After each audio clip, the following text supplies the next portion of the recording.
From Montana's news leader, this is the MTN News. And good afternoon. Thanks for joining us on the new news. I'm Andrea Lutz. So we start this afternoon with an ease on pandemic restrictions as Canada has just announced next month it will open its border with the United States. The opening is set to take place August 9th, according to the Washington Post. U.S. residents who are fully vaccinated can enter the country for non-essential travel without quarantining and be COVID-19 negative. This comes as lawmakers have criticized the closed border, splitting up families and battering tourism in states like Montana. All right, now on to the Wildfire Watch we go as hot temperatures and unsettled weather fueled plenty of new fires across our state. And this afternoon, firefighters are still battling a fire on East Highwood Road in Bell. This fire burned around 24 acres of private land. The cause is still being investigated. It started Sunday afternoon. The Alder Creek fire, burning 7 miles west of Wise River, has now grown to over 5,000 acres. Evacuation orders will remain in place through today and may even be extended. Fire crews say protecting homes and structures remains a high priority. Lookouts kept an eye on this fire throughout yesterday along Highway 43 and the Pioneer Byway. The Goose Fire in Madison County is now at more than 6,000 acres, started by lightning, located 32 miles southeast of Ennis, and only 17% contained. Firefighters are concerned about today's hot temperatures. And to talk more about the temperatures, we're sending it over to our Miller Robson as he is tracking that. It is going to be hot, Tom. Yep, hot day today. We could see some records fall, especially get to central and eastern parts of the state. But we do have a bit of a cold front coming through, so that's going to cool us down moving forward, although those temperatures will still be well above average.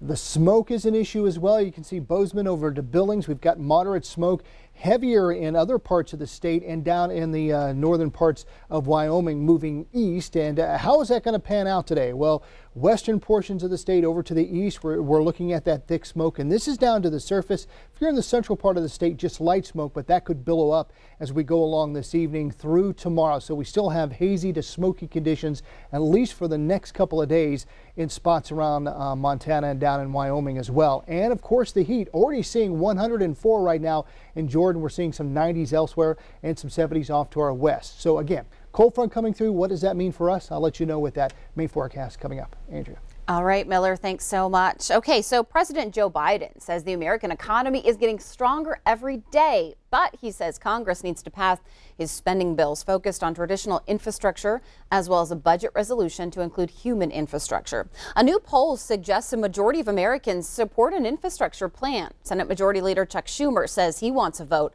by Wednesday. The contagious Delta variant is behind the recent surge of the coronavirus, and a top U.S. tennis star has tested positive, and she is pulled out of the Olympics. CBS's Laura Podesta has the latest.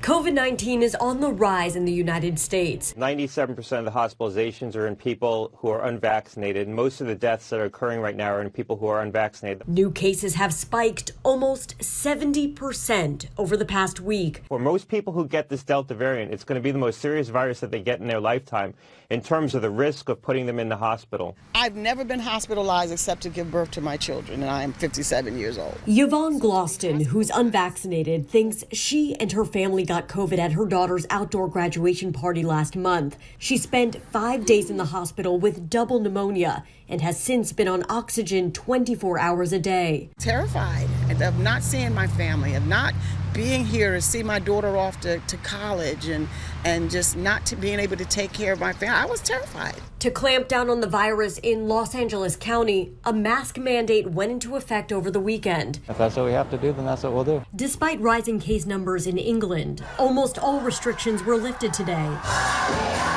Brits celebrated at midnight by crowding into clubs to party. Are they going to put us back in a lockdown? Yeah, that's what I'm worried about, is that we're going to be back into another lockdown afterwards. But... So we're going to make the most of this. Yes. And in a blow to the U.S. Olympic team, tennis star Coco Gauff announced she tested positive and won't play in the upcoming Summer Games. Laura Podesta, CBS News.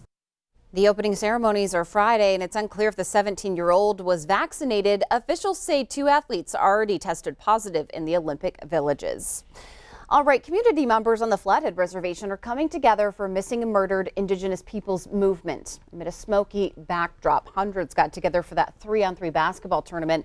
Teams competed at the Powwow Grounds in Arlee. Funds raised will go towards families impacted by the crisis, and it will add to the Confederated Salish and Kootenai Tribes MMIP account. We're going to do a song for MMIP in a project, and we just kind of kept brainstorming and figured, you know, what does Res love? Basketball. That's a good way to earn money for a good cause, and like I said, it's healthy. We're trying to get over the hump of COVID too, get everybody back out, so it feels awesome. You know, it's been a humbling experience. It's been very stressful events, you know, leading up to it, but now that it's going, it's just cool to see all the kids out here and see them having fun. Desert Horse Cafe served up fry bread and other goodies, and they also donated portions of their proceeds to the cause.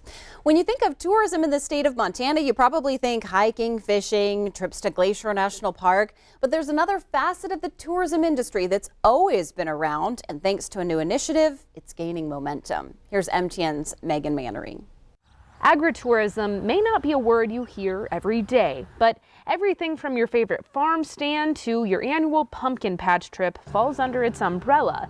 And nowhere is agritourism as bustling as the last best place. Agritourism is growing in the state. Until this summer, a Montanan interested in turning their farm into a field trip destination didn't have a lot of resources to get started. For many, the idea was and is daunting. Cue Professor Shannon Arnold. Very little educational resources that exist specifically focused on Montana agritourism. Together with fellow MSU professor Anton Beckerman, these ag advocates applied for and received a grant from the Montana Department of Agriculture. Our goal with the grant was to develop this educational campaign for both prospective and emerging operators of specialty crops, agritourism businesses in Montana. A labor of love 3 years in the making came to fruition this May with a first-of-its-kind website offering a step-by-step guide for busting into the agritourism industry. Here you'll find advice from agritourism experts, videos, and detailed podcasts so you can learn without missing a weed. And they can listen to different perspectives of how different people started their agritourism business. Where did they go for resources? What were some of their challenges? How did they overcome those? If you're curious about agritourism and what that looks like, there's nothing stopping you from hopping in a car right now and driving down to Tongue River Winery in the southeast corner of the state, Glenwood Farms near Glacier, or right here where I'm standing in the Bitterroot Valley, where Laura Garber is taking her farm to the next level, one oink at a time. I think any way that we as farmers can connect with our community is really important. And so Homestead Organics, we're bringing to the table the opportunity for people to really have an authentic experience. Those experiences range from internships for students, farm tours for preschoolers, camps for those on the autism spectrum, CSA food shares, and community dinners. For Garber, the idea of tourism isn't limited to national parks and recreation. Sometimes tourism is right in your backyard. We welcome people to come and experience what does it smell like when the beets are blooming for seed, or what noise does a baby pig make, or how does it feel to hold a baby chick. So I think we're known for a place people can come and truly experience something real. Through Montana's new agritourism guide, Garber hopes her farm will be just one of many tourist hotspots. The website really can empower farmers to say, yeah, I can have people at my farm. Maybe I'm going to make money at it. Maybe I'm just there to provide an experience or an opportunity. But either way, I'm positively affecting my community. In Hamilton, Megan Mannering, MTN News. Arnold says that grant will be ending next month, and when it does, they'll be handing the project over to the Department of Agriculture. All right, we have more ahead on today's new news, including taking another look at the industry hit hard by COVID-19. That's right, the restaurant industry. We're going to see if it's rebounding back. And Miller is back in with a look at that statewide weather forecast.